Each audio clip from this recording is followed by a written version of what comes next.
She'll be living here now. For the time being, rent-free, we'll see about later, my mother-in-law said as she brought her sister and her 7 cats into the apartment I had planned to rent out. But I just smirked and replied calmly, "Grandma's apartment is mine now," I whispered, standing in the empty living room, surrounded by dust-covered furniture and faded wallpaper. My name is Olivia Matthews. I'm 32 years old, and as my husband Nathan loves to say, I'm as stubborn as a mule. I inherited this apartment from my grandmother 3 months ago and finally mustered the courage to begin renovating it. This place held memories, some warm, most bittersweet, but now it represented something entirely different. Hope. Hope that we might finally crawl out from under the mountain of medical bills threatening to bury us. "What do you think?" I asked Nathan as he examined the cracked ceiling, his architect's gaze already calculating costs. "It's going to take work," he said, running his hand over the peeling wallpaper, "but the foundation is solid." Nathan had always been the optimist between us. At 35, with thoughtful blue eyes and premature gray at his temples, he looked older than his age. The past few years had aged us both, though in different ways. While I had grown harder, more determined, he had become quieter, more withdrawn. Our daughter Sophie, just 6 years old, was waiting at home with our kind neighbor, Mrs. Irene Foster. A 65-year-old woman with gentle eyes and a constant smile, Irene had been a true godsend. She moved into the house across the street 3 years ago, right around the time we received Sophie's diagnosis. A retired nurse, Irene immediately offered her help when she learned about our situation. "I lost my husband to an autoimmune disease 10 years ago," she had said, "and I know how much support matters during times like these." She refused to take any money for watching Sophie, calling it her therapy for loneliness. Sophie adored her, especially the stories about faraway places Irene had visited with her husband before his illness. She was one of those rare people who could get our daughter to take her medicine without a fuss, turning it into a game called Brave Explorers Defeat Evil Germs. 3 years ago, Sophie was diagnosed with a rare autoimmune disease, and the medical bills kept piling up despite our insurance. What began as occasional doctor visits escalated into specialist consultations, experimental treatments, and hospital stays that drained our savings and maxed out our credit cards. "Do you think we could have it ready to rent by next month?" I asked, trying to keep the desperation out of my voice. Nathan nodded, though I saw the hesitation in his eyes. "I've got a few friends at the firm who could help with the renovations at cost. We'll make it work, Liv." I poured our last savings into the renovation, new walls, plumbing, furniture. Every penny was accounted for, every decision weighed against our dwindling resources. Each night I collapsed into bed exhausted, hands raw from stripping wallpaper and painting walls, but with a sense of purpose I hadn't felt in years. This apartment wasn't just property, it was our lifeline. People often asked why I didn't just sell it. It would have brought in a large sum right away. But I couldn't. My grandmother's will included a special clause. The apartment couldn't be sold for 10 years after her death. "These walls hold our family's story, Olivia," she used to say. "Don't get rid of them at the first opportunity." Besides, with Sophie's chronic condition, we needed a steady monthly income for her ongoing treatment, not a one-time cash infusion. Grandma's lawyer confirmed that renting it out wouldn't violate the will, and that made it the perfect solution for us. 3 weeks later, the transformation was nearly complete. I stood in the freshly painted living room, admiring the new wooden floors and the modern furniture we had found at estate sales and discount stores. The apartment no longer looked like the stale, outdated space my grandmother had left behind. It was bright, inviting, ready to be rented out. That evening, as I was finishing the rental listing on my laptop, my phone rang. The screen displayed a number I didn't recognize. "Hello?" I answered, balancing the phone between my ear and shoulder as I kept typing. "Olivia?" The voice was cold, precise, laced with a hint of aristocratic disdain I would recognize anywhere. My fingers froze above the keyboard. "Victoria?" Victoria Hayes, my mother-in-law, a woman with perfectly styled silver hair, icy blue eyes, and a perpetual expression of polite disapproval whenever she looked at me. We hadn't spoken in months, not since Sophie's last birthday when she gifted my daughter a dress 3 sizes too big so she can grow into it, dear, while commenting on how our modest home must make it difficult to store proper clothing.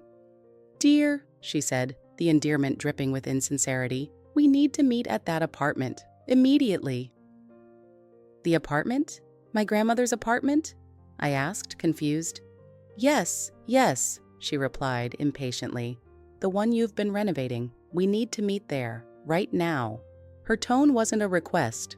It was a command. Before I could ask why, she hung up. I sat there staring at my phone. How did Victoria even know about the apartment? I had been careful not to mention it around her, knowing how much she loved to meddle in our affairs. Nathan must have told her, I realized. Despite everything, he still shared details of our life with his mother, unable to break free from her influence.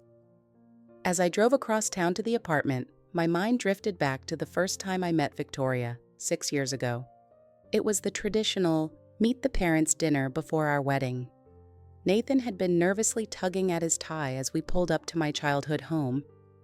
Are you sure your mom won't mind that it's just her? He asked for the 3rd time.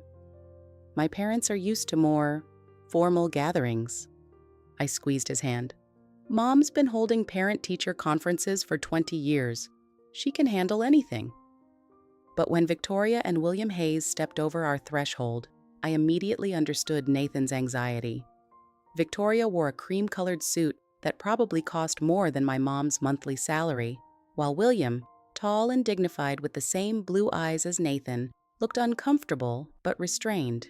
My mom had prepared her signature dish, homemade lasagna and garlic bread, and even bought wine glasses for the occasion, though we usually drank from regular tumblers.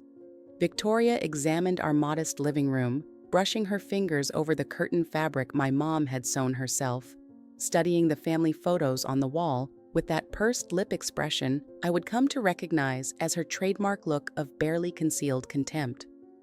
"And where's your father, Olivia?" Victoria asked as we sat down at the table, her eyes scanning the room as though he might be hiding in a corner.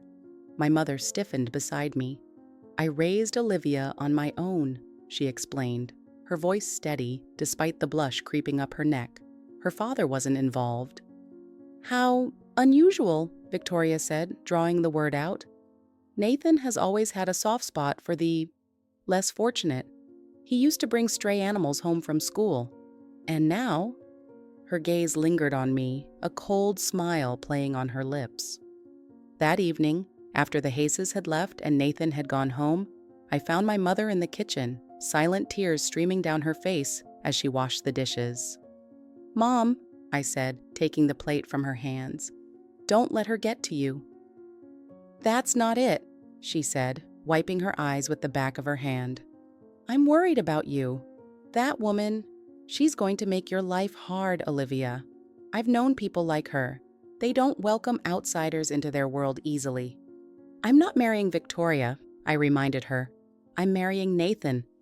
"With some mothers and sons," she said. "It's not that simple." As I pulled up to the building, I spotted Victoria's gleaming black Mercedes already parked out front. She wasn't alone. Beside her stood a woman I didn't recognize, about her age, with a kind round face and messy gray hair that sharply contrasted Victoria's immaculate hairstyle. Victoria didn't bother with pleasantries.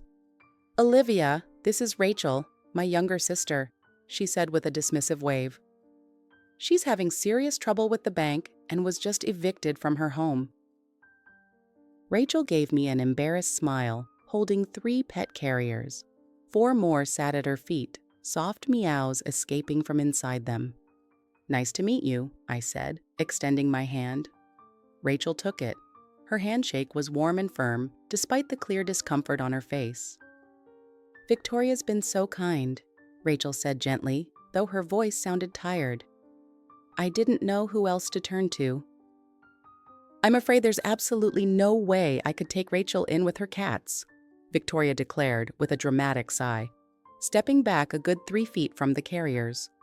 She pulled a lace handkerchief from her Prada handbag and dabbed at perfectly dry eyes. I have a catastrophic, fatal allergy to those creatures.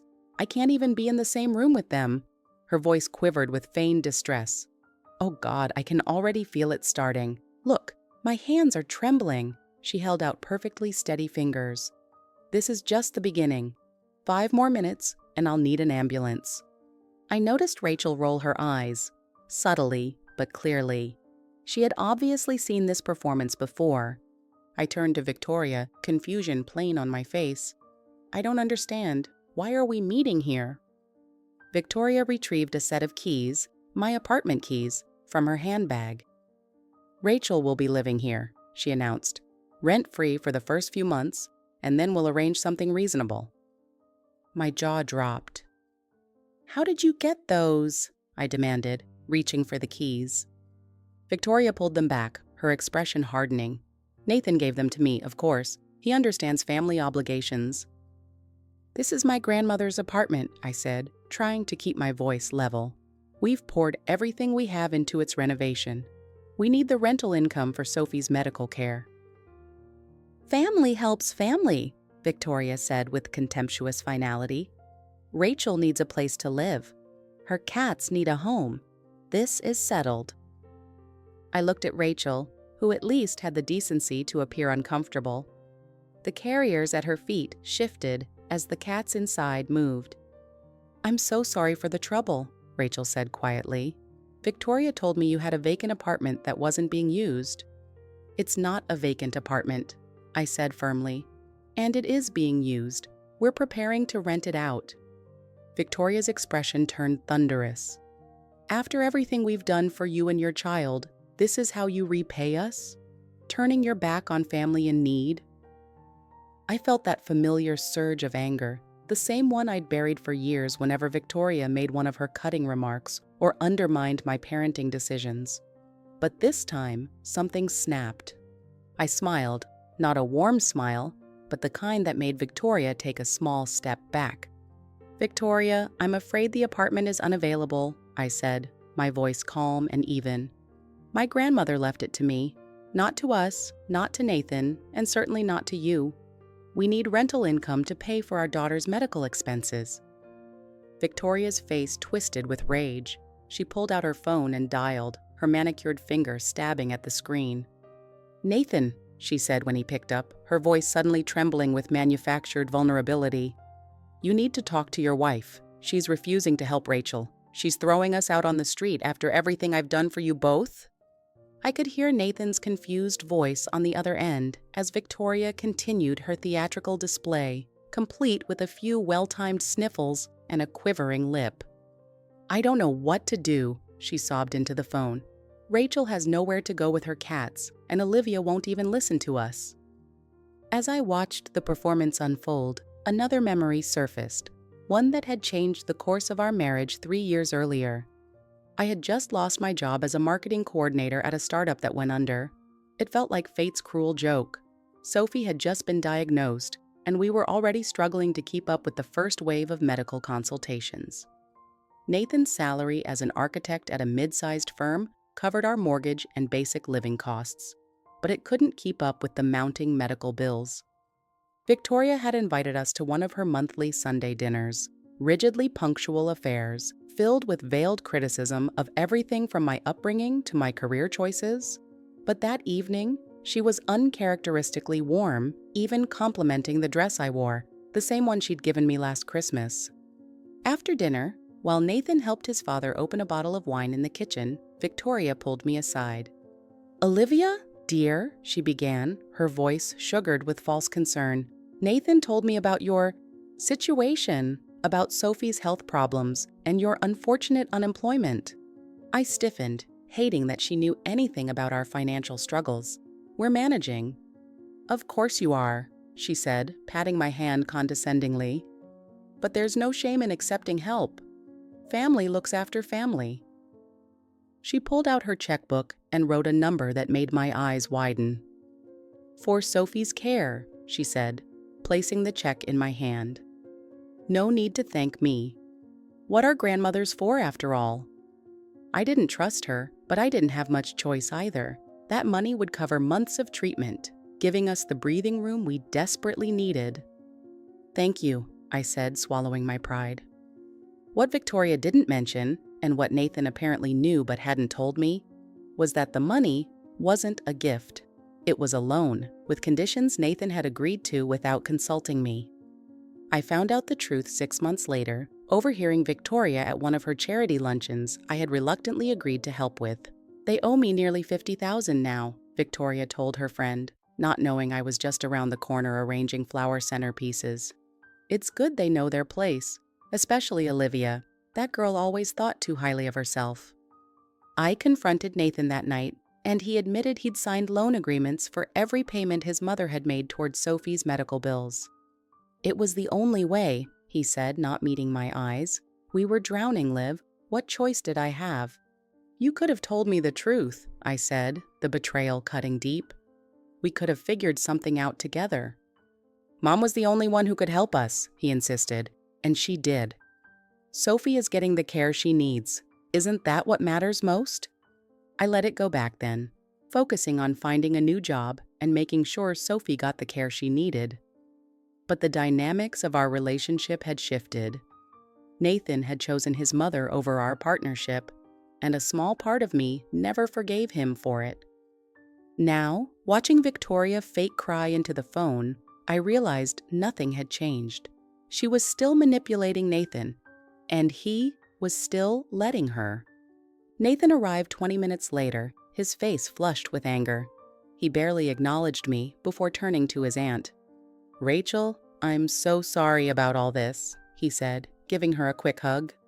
"How's Kevin doing?" "He's staying with his school friend's grandfather for the weekend," Rachel said. "They spend a lot of time together. Kevin feels comfortable there." Her voice softened. "It's been a hard few months for him since the eviction notice came." I frowned. "Kevin?" "My son," Rachel explained. "He's 15, and he has special needs.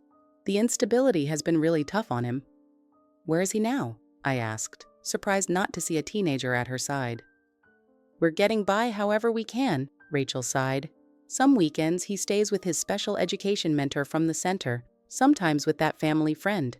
They're good people, but it's temporary. I need to find stable housing by Monday or social services might get involved." It was the first I'd heard that Rachel had a child.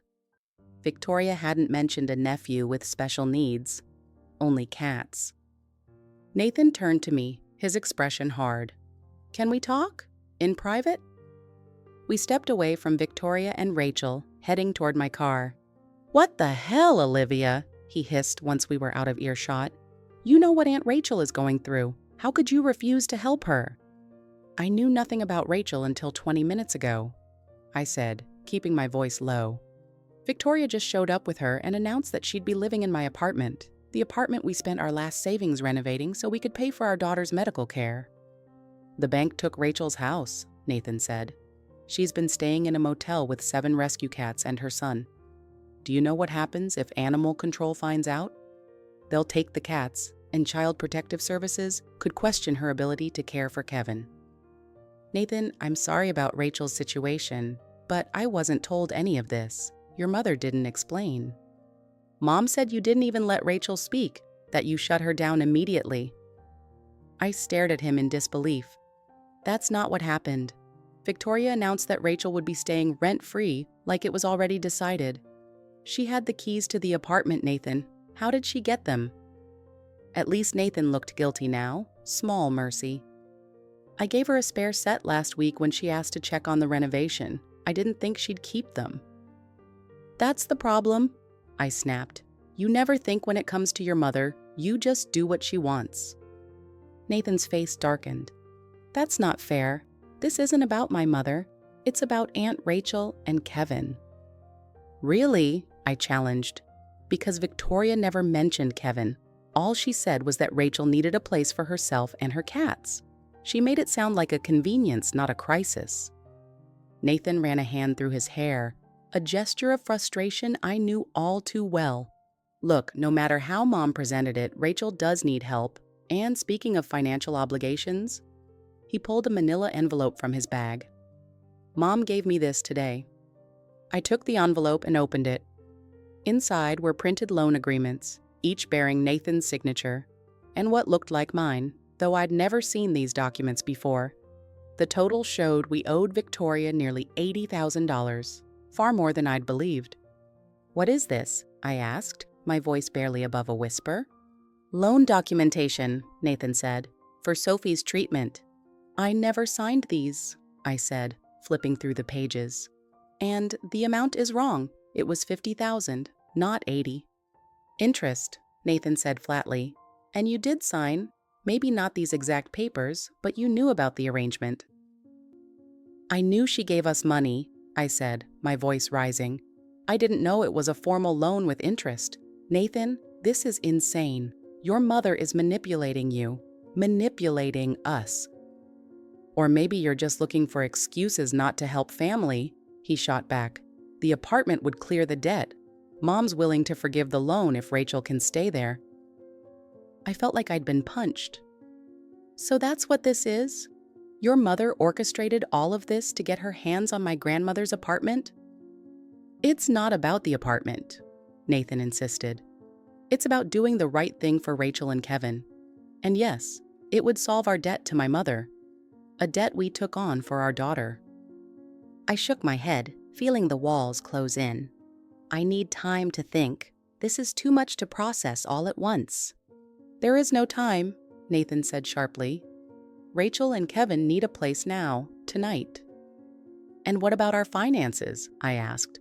"The rental income from this apartment was supposed to help cover Sophie's ongoing treatment." "Mom agreed to continue covering Sophie's medical expenses," Nathan said, like that solved everything. "So we'd be even deeper in her debt," I said bitterly. "Even more money for her to hold over our heads." "That's not what this is," Nathan insisted. "She's family. She helps family." "No," I said firmly. "She controls family, and you let her." Nathan's face hardened. "I'm taking Sophie to stay with Mom tonight. You clearly need some space to think about what really matters to our family." My heart skipped a beat. "You can't take her without my permission." "Watch me," Nathan said coldly. "I'm her father, and right now, I don't think you're thinking clearly about what's best for our family." He turned and walked back to Victoria and Rachel. I stood there, stunned, as he spoke to them in a low voice. Victoria shot me a triumphant look before wrapping her arm around Rachel's shoulders and leading her toward the apartment building. Nathan didn't even glance back as he got into his car and drove off, presumably to pick up Sophie from Irene's. I sank down onto the hood of my car, feeling like the ground had disappeared beneath me. How had things escalated so quickly? One moment I was finalizing the rental listing, and the next my husband was threatening to take our daughter, and my mother-in-law was stealing my apartment. But beneath the shock, anger slowly began to simmer. Victoria had been manipulating our lives for years, and I had let it happen. No more. It was time to understand why she truly hated me, and to fight back. That night, alone in our house for the first time since Sophie was born, I began searching for answers. Nathan had sent a message saying he'd picked up Sophie and some of her things, and that they were staying at Victoria's. He added that we could talk it over when you're ready to be reasonable. A line that only fueled my resolve. I started in Nathan's home office, going through old papers and photographs. Nathan always kept meticulous records, a habit instilled in him by his father. William Hayes had been an accountant before retiring, and he'd taught Nathan the value of documentation. William had died 2 years ago from a sudden heart attack. I'd always gotten along with him. He was kind and seemed to genuinely like me, often acting as a buffer between Victoria and me at family gatherings. His death hit Nathan hard, but it had changed Victoria even more. She became increasingly controlling, inserting herself into our lives with greater frequency and authority, as if without William to temper her, she was free to be her full, unfiltered self. In the back of Nathan's filing cabinet, I found a box of family memorabilia he'd brought home after his father's death. Among the items was a leather-bound family album I had never seen before. Sitting on the floor of the office, I began to flip through it. The album chronicled the Hayes family history, Victoria and William's wedding, Nathan's birth, family vacations, and holidays. Victoria looked younger and softer in the early photos, gazing at William with genuine love and admiration. But as I turned the pages, her expression grew harder, the physical distance between her and William increasing in each image. Toward the end, there was a gap of several years. Then, abruptly, the family photos stopped. In their place was a yellowed newspaper clipping. The headline read, "Prominent architect William Hayes leaves family for junior associate." The article, dated 20 years earlier, detailed how William Hayes, then a partner at a prestigious architecture firm, had left Victoria after 17 years of marriage to pursue a relationship with Emily Jensen, a junior architect at the firm. Alongside the article was a photograph of a young woman with dark hair and a determined jawline. On the back, it was signed, "To William, with love, Emily." I gasped, staring closer at the picture. The resemblance was uncanny. Emily Jensen could have been my older sister or cousin. We had the same dark hair, the same stubborn chin, even similar expressions. "Oh my God," I whispered into the empty room. It explained everything. Victoria's instant dislike of me, her constant undermining, her efforts to drive a wedge between Nathan and me. I reminded her of the woman who had stolen her husband. The realization was both illuminating and disturbing. For years, I'd been punished for a resemblance to someone I'd never met, fighting a battle I didn't even know existed. As I kept searching the box, I found more clippings. William and Emily had married shortly after his divorce from Victoria was finalized. They started their own architecture firm, which had become quite successful. There was no mention of children, but the last article, dated 15 years ago, announced their move to Australia for a major project. I was so absorbed in my discovery that I almost missed the sound of the front door opening. Hurriedly, I shoved the album and clippings back into the box and returned it to the filing cabinet. Nathan stood in the doorway of the office, his expression unreadable. "What are you doing?" "Looking for answers," I said, not bothering to lie. "Where's Sophie?" "She's still at Mom's," he said, stepping into the room. "I came to get more of her things. She'll be staying there for a while, until we figure this out." "Figure what out exactly?" I asked, standing. "The fact that your mother manipulated you into taking our daughter from me? Or that she's trying to steal my grandmother's apartment with forged loan documents?" Nathan's jaw tightened. "The documents aren't forged, Olivia. You knew about the money. You benefited from it." "I knew about the money," I agreed. "I didn't know about the terms, the interest, or that I apparently signed legal documents I've never seen." I stepped closer. "Think about it, Nathan. If I'd signed those papers, wouldn't I have mentioned them to you? Asked questions about the terms? When have I ever just silently agreed to something like that, especially when it comes to Sophie?" A flicker of doubt passed over his face. "Mom said that your mother lies," I cut in. "She manipulates, and she's been doing it for years." I took a deep breath. "I found the family album, Nathan. I saw the article about your father leaving Victoria for Emily Jensen." Nathan froze. "What does that have to do with anything?" "Look at the photo," I said, pulling the box back out and showing him the clipping. "Look at Emily, then look at me." Nathan glanced at the picture, then at me, his expression confused at first, then slowly dawning. "You think Mom's been treating you badly because you look like Emily?" "Don't you see?" I asked. "The resemblance is striking, and it explains why she hated me from the start, why she's always tried to come between us." Nathan took the clipping from me, studying it more closely. "That's crazy," he murmured, but I could tell he saw the similarity. "Even if you do look a little like her, that doesn't mean Mom—" "What? Schemed against you for 6 years because of it?" "Not just schemed," I said. "Succeeded. Look at us, Nathan. She got you to take our daughter away from me. She manipulated you into believing I signed loan agreements I never saw. She's trying to take my grandmother's apartment, and you're letting her because you've never questioned her version of events." Nathan sank into his office chair. My head's spinning, Liv. I know, I said more gently. But Nathan, think about it. Has your mother ever approved of anything I've done? Has she ever treated me like family? Or has she always found ways to criticize me, drive wedges between us, make me feel like I wasn't good enough for you? Nathan was silent for a long moment. She can be difficult, he finally admitted. But she's still my mom, and she did help with Sophie's treatment. At what cost? I asked quietly. Look at where we are now. You're staying in her house with our daughter. I'm being painted as someone who refuses to help family in need. And somehow, in the middle of all this, your mother stands to get my grandmother's apartment. Doesn't that seem convenient? Nathan rubbed his temples. I don't know what to think anymore.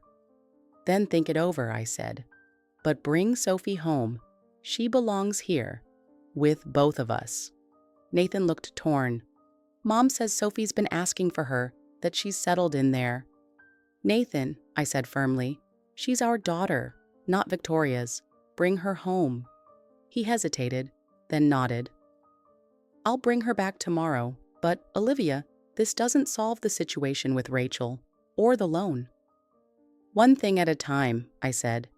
First, our family. Then we deal with Victoria's schemes. After Nathan left, I sat down at his computer. If Victoria had forged my signature on the loan documents, there might be other financial irregularities. Nathan had handled most of our financial paperwork, another area where I'd ceded control, I realized. But I knew his passwords. What I found stunned me. Our insurance had actually covered most of Sophie's treatment for the past 2 years. The payments from Victoria hadn't gone toward medical bills at all. They had gone into a separate account under Nathan's name, an account I never knew existed. Further digging uncovered emails between Nathan and Victoria discussing the arrangement. It's for Sophie's future, Nathan wrote, in case something happens to us. Victoria's reply made my skin crawl. Or in case something happens to your marriage. You need to protect yourself and Sophie. Olivia's family has no financial stability. If she ever leaves you, this will ensure you and Sophie are provided for. The betrayal hit me like a gut punch. Nathan had led me to believe we were drowning in medical debt, that we needed Victoria's money to keep Sophie healthy, when in reality, he'd been building a secret fund with his mother. A fund, according to the documents, I wouldn't have access to if we ever divorced. By the time dawn broke, I had a much clearer picture of what I was up against. Victoria hadn't just undermined me as a wife and mother. She had actively been preparing Nathan for our marriage to fail, convincing him to hide money, and now, it seemed, fabricating a debt to seize control of my property. The question was, what was I going to do about it? The next morning, I called a lawyer. Jessica Moore was an old college friend who specialized in family law. I laid out the situation as clearly as I could, from the inherited apartment and the dubious loan documents to the discovery of the secret account. This is complicated, Jessica said after hearing me out. Forged signatures on loan documents are a serious matter. If you can prove you never signed them, it's fraud. How do I prove I didn't sign something? I asked. We'll start with a handwriting expert, she said. And if the loans were supposedly for medical expenses that were actually covered by insurance, there's a paper trail we can follow. As for the hidden account, it depends on the jurisdiction and whether it can be considered marital property. And what about Sophie? I asked, fear creeping into my voice. Nathan took her to Victoria's. He said he'd bring her home today, but what if he doesn't? What if Victoria convinces him to keep her there? Without a custody agreement or court order, both parents have equal rights, Jessica explained. But if he's withholding her from you, that won't reflect well in family court. Document everything, every message, every call, every interaction. And Olivia, be careful. From what you've told me, your mother-in-law is calculated and willing to go to extremes to get what she wants. After hanging up with Jessica, I drove to the apartment. To my surprise, Rachel was sitting on the front steps, surrounded by pet carriers, looking anxious. "Olivia," she said, quickly standing when she saw me. "I'm so glad you're here. There's been a huge misunderstanding." I approached cautiously. "What kind of misunderstanding?" Rachel looked embarrassed. "Victoria didn't tell me the whole story about this apartment. She made it sound like it was just sitting empty, that no one was using it or needed it." I studied her face, searching for signs of deceit, but all I saw was genuine distress. "That doesn't surprise me. Victoria has a habit of rewriting the truth to suit her needs." Rachel nodded, a sad smile crossing her face. "She's always been good at that, even when we were kids. I should have known better, but I was desperate after the foreclosure." "Why didn't you come to us directly?" I asked. "Nathan would have helped you if he'd known you were in trouble." "Victoria took over everything," Rachel explained. "She said you both had enough on your plate with Sophie's health issues and that she'd handle it all. I had no idea she was using my situation to, well, manipulate things." I sighed, feeling some of my anger dissipate. Rachel was clearly just another pawn in Victoria's game. "What about your son? Nathan mentioned he has special needs?" Rachel's face softened. "Kevin, he's autistic, high-functioning, but he struggles with change and instability. The foreclosure was really hard on him. He's staying with his support worker for the weekend, but I need a stable housing situation by Monday." "And the cats?" I asked, nodding toward the carriers. To my surprise, Rachel laughed. "They're not even mine. I'm a professional animal photographer. These are from a local shelter. I'm doing a shoot for their annual fundraiser calendar. Victoria knew I only had them for the weekend, but she made it sound like I was hoarding cats in a motel room." I couldn't help but laugh with her. "That is so Victoria." Rachel's expression turned serious. "Olivia, for what it's worth, I never meant to impose. When I realized what Victoria was doing, I tried to leave, but she insisted we wait for you and Nathan. She can be forceful." "That's putting it mildly," I muttered. Rachel pulled a business card from her bag. "I'm actually fine financially. The foreclosure was due to a banking error. They were applying my payments to the wrong account for months, and by the time I caught it, the late fees and penalties had piled up beyond what I could pay at once. My lawyer's handling it, but in the meantime, I need short-term housing." I took the card. Rachel Hayes' photography was printed in elegant script along with her contact info and website. Below her name was the tagline, "Specializing in animal portraits and wildlife photography." "I'd be happy to pay market rent for the apartment," Rachel continued. "Just until I get my housing situation resolved. No family favors needed." I studied her face. She had Nathan's blue eyes, but warmer, kinder. Without Victoria clouding the picture, I found myself genuinely liking Rachel. "Let me think about it," I said. "I'm not opposed to renting to you, but there's a lot going on with Nathan and Victoria that I need to sort out first." Rachel nodded with understanding. "Of course. And Olivia? For what it's worth, I'm sorry about Victoria. She's always been difficult. After William left, she became bitter, obsessed with controlling Nathan so she wouldn't lose him too." "You knew Emily Jensen?" I asked impulsively. "The woman William left Victoria for?" Rachel's expression softened. "I did, and she was nothing like the homewrecker Victoria made her out to be. Emily was kind, talented. William had been unhappy for years before he met her. Victoria couldn't accept that she played any part in the breakdown of their marriage. It was easier to blame Emily for stealing him." "And I resemble her?" I said, the pieces clicking into place. Rachel looked surprised, then thoughtful. "You do have a similar energy, the same determination in your eyes, but physically?" She shook her head. "Emily was blonde, petite, nothing like you in appearance." The revelation stunned me. But I saw a photo in the family album. The woman had dark hair, similar features. Rachel frowned. "That's strange. Emily was definitely blonde. I have pictures from their wedding somewhere." Before we could continue, a sleek black car pulled up to the curb. Victoria stepped out, her expression thunderous as she saw us talking. "Rachel," she barked, "I've been looking for you everywhere. What are you doing?" Rachel stood up straighter, and something shifted in her demeanor. For the first time, I saw the family resemblance between the sisters, not in looks, but in the steel beneath Rachel's normally gentle exterior. "Having an honest conversation," Rachel said. "Something you might try for once, Victoria." Victoria's eyes narrowed. "Get in the car. We're late for the charity luncheon." "I can't go," Rachel said calmly. "I have to return these cats to the shelter for their photo shoot." "That can wait," Victoria insisted. "Margaret is expecting us at the club." She glanced at me, her expression icy. "If you're finished turning my sister against me, we're leaving." At that moment, another car pulled into the lot, Nathan, and in the back seat, I saw Sophie, her little face pressed to the window. "Mama!" she cried, waving excitedly. My heart clenched at the sight of my daughter.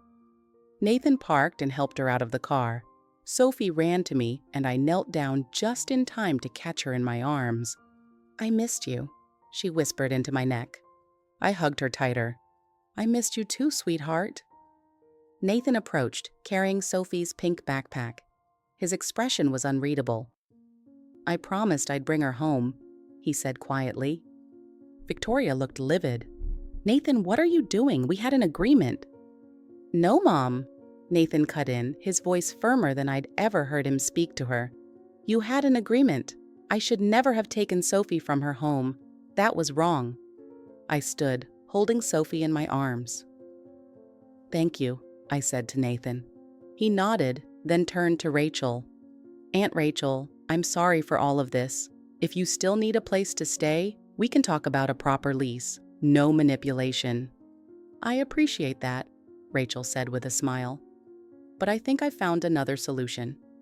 I really only needed a temporary place for a few weeks, and a friend just offered me their empty house while they're in Europe. I just wanted to clear up the misunderstanding." Victoria looked as if she'd been slapped. "What do you mean you found another solution? After everything I've done for you? All the effort I made?"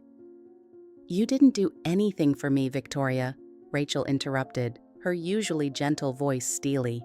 "You used my situation for your own ends, like you always do." They locked eyes in a tense silence that seemed to stretch across decades of unspoken arguments and buried resentment. Then Rachel turned to Nathan and me. "I should go. Thank you for understanding, Olivia. And Nathan, think about what I said. Your father wasn't the monster your mother made him out to be, and Emily wasn't a homewrecker." She bent down to gather the pet carriers. "I have photos if you ever want to see the truth." After Rachel left, an unbearable silence settled. Sophie, sensing the tension, buried her face in my shoulder.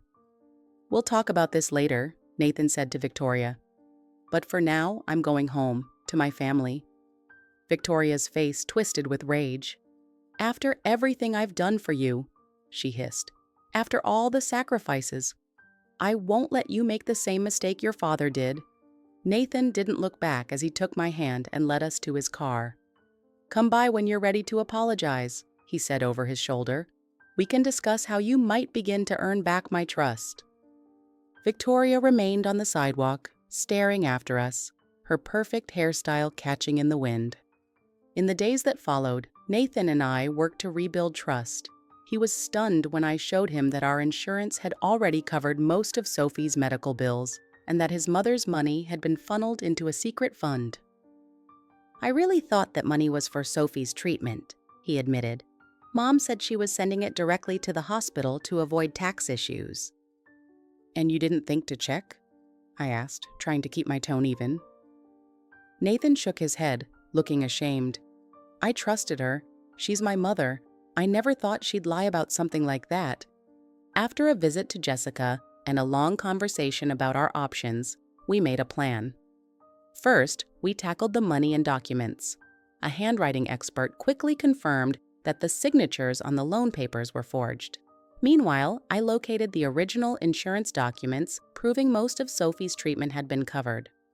We met Victoria at Jessica's office, where Nathan presented the evidence of her fraud. "You can either return the money from the hidden account and acknowledge there's no debt," Nathan said, his voice steady, "or we file a fraud claim." Victoria sat motionless, her face like stone. "You'd sue your own mother?" You forged my wife's signature and lied to me for years, Nathan said. You made us believe we were desperate when we weren't. You manipulated me into turning against my own family. So yes, I would sue my own mother. Victoria turned to me, her eyes narrowed.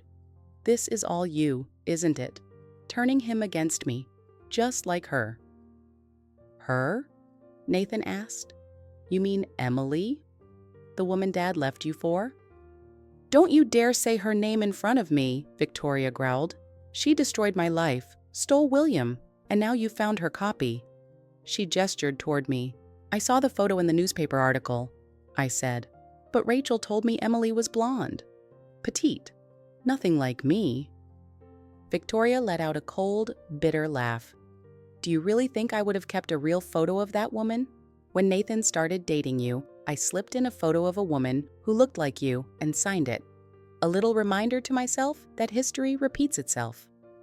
Her confession stunned both of us. It was one thing to suspect she disliked me for a resemblance, but another to know she had intentionally engineered it to justify her hatred.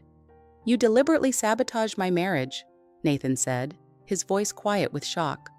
All these years, every criticism, every interference. I was protecting you, Victoria insisted. I saw what was happening. I saw you following your father's footsteps, marrying a woman who would ruin your life the way she ruined his. Dad left because you controlled every aspect of his life, Nathan said, because you couldn't let him be his own person, and you did the same to me. Victoria looked as if he had struck her. For a moment, her mask slipped, and I saw the vulnerability underneath, the fear, the pain, the loneliness of a woman who couldn't cope with loss. I did everything for you, she whispered. Everything. No, Nathan said gently. You did everything for yourself, for your fear, for your need to control. In the end, Victoria agreed to return the money and acknowledge that there was no debt. She refused to apologize, but at least she backed down. On the way home from Jessica's office, Nathan was quiet, lost in thought. I've never seen her like that, he finally said. Broken, human dot. She's afraid, I said. Afraid of being alone, afraid of losing you, like she lost your dad.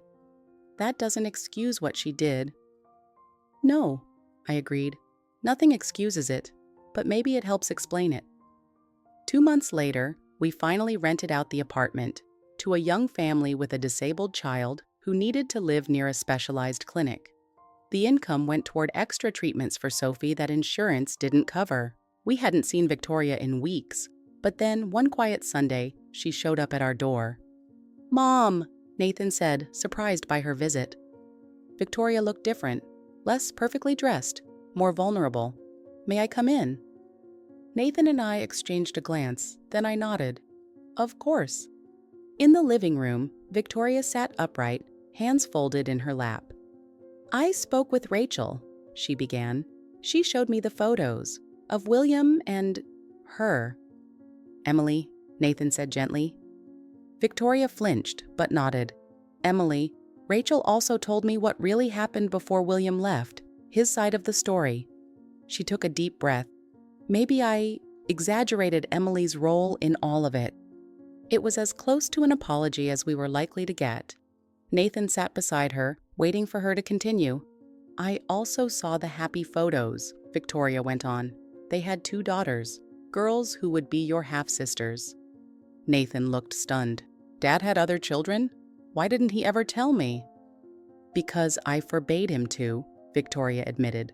I told him that if he ever mentioned his other family to you, I'd reconsider our custody agreement. He didn't want to risk losing you. She closed her eyes.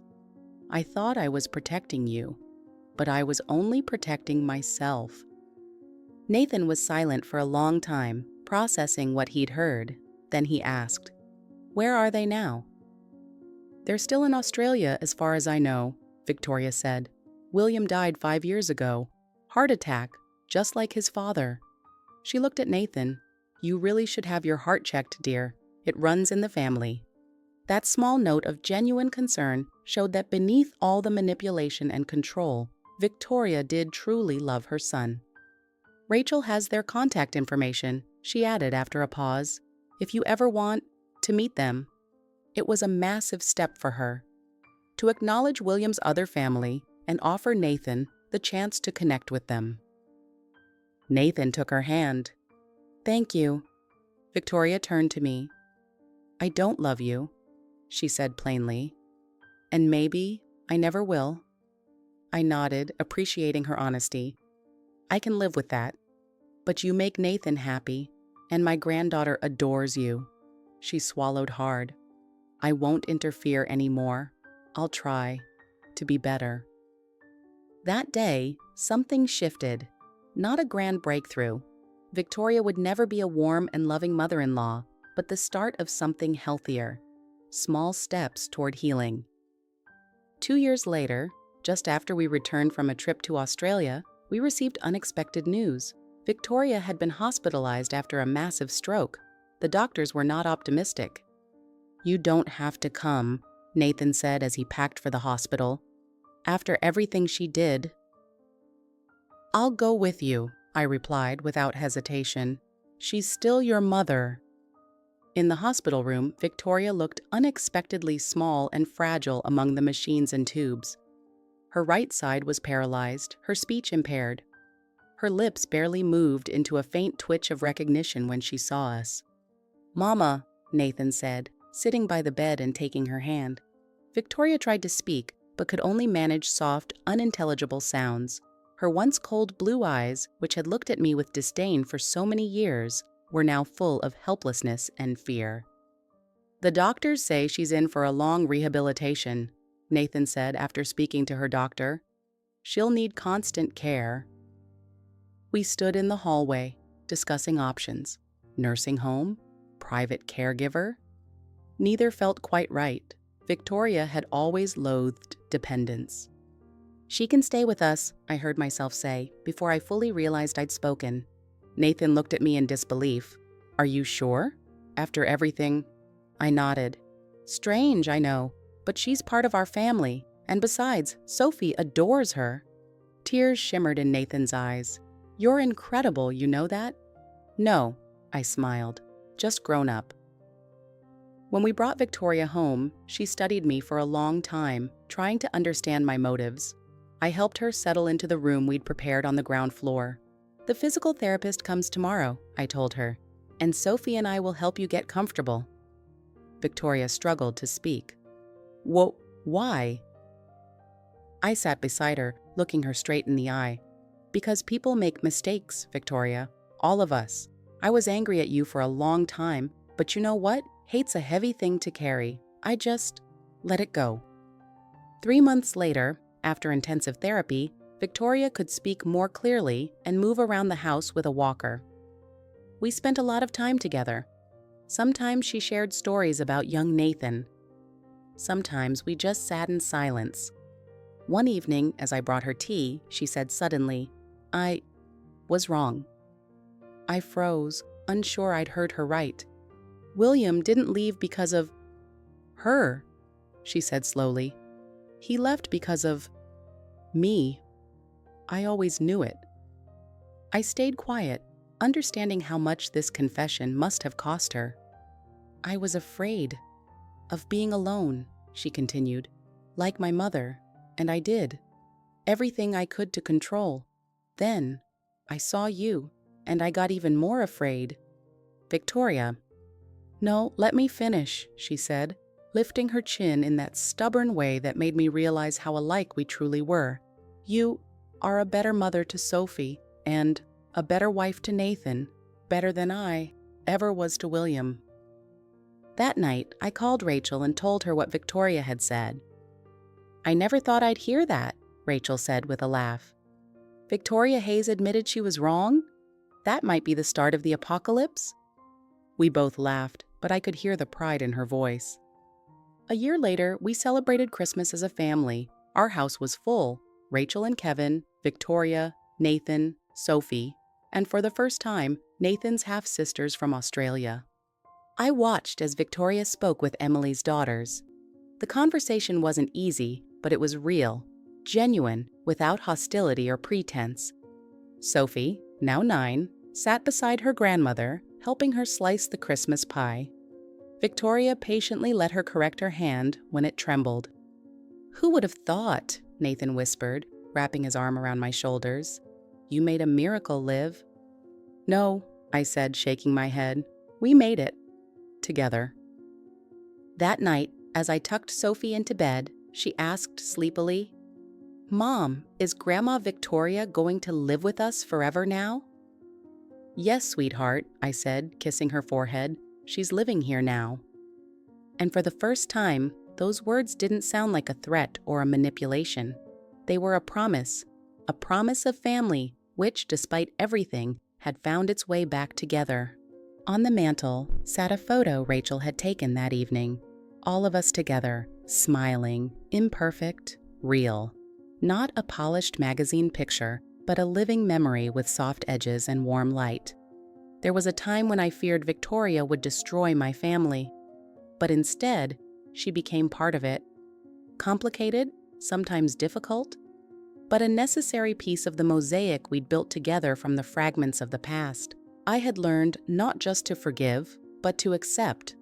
To accept that people hurt others out of fear, that even the harshest actions are often rooted in pain, and that healing is possible if we find the courage to reach across the gap of resentment and distrust. That's real freedom, not expecting perfect justice or total repentance, but choosing to live, to love, and to find joy in the imperfect but genuine world we build every day with our choices. If you enjoyed the video, please support it with a like and a comment.